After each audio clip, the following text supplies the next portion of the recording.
అందరికీ శుభోదయం. ఈ వీడియోలో బాధకాధిపతి గురించి తెలుసుకుందాం. ఏ గ్రహాలు బాధకతులవుతాయనే విషయాన్ని ఇక్కడ తెలుసుకుందాం. చరరాశులకు ఏకాదశాధిపతులు అంటే 11వ స్థానాధిపతులు బాధకాధిపతులు అవుతారు. అలాగే స్థిర లగ్నాలకు భాగ్యాధిపతులు బాధకాధిపతులు అవుతారు.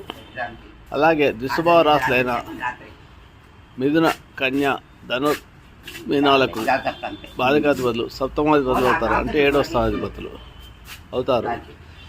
మేష, కర్కాటక, మేష లగ్నానికి బాధకాధిపతి శని, కర్కాటకానికి శుక్రుడు బాధకాధిపతి, అలాగే తులా లగ్నానికి రవి బాధకాధిపతి అవుతాడు, మకర రాశికి కుజుడు బాధకాధిపతి అవుతాడు. ఇవి చర్రాశులు.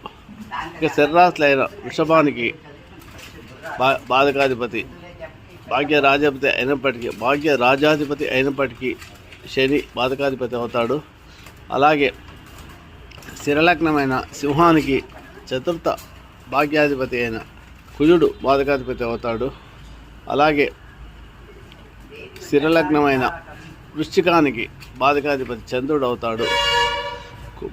స్థిరలగ్నమైన కుంభలగ్నానికి బాధకాధిపతి శుక్రుడు అవుతాడు. ఈ రకంగా ఇక ద్విస్వభావ రాశులైన మిథునానికి, కన్యకు గురు సప్తమాధిపతి బాధకాధిపతి అవుతాడు. ధనుర్మీనాలకు సప్తమాధిపతి అయిన బుధుడు బాధకాధిపతి అవుతాడు.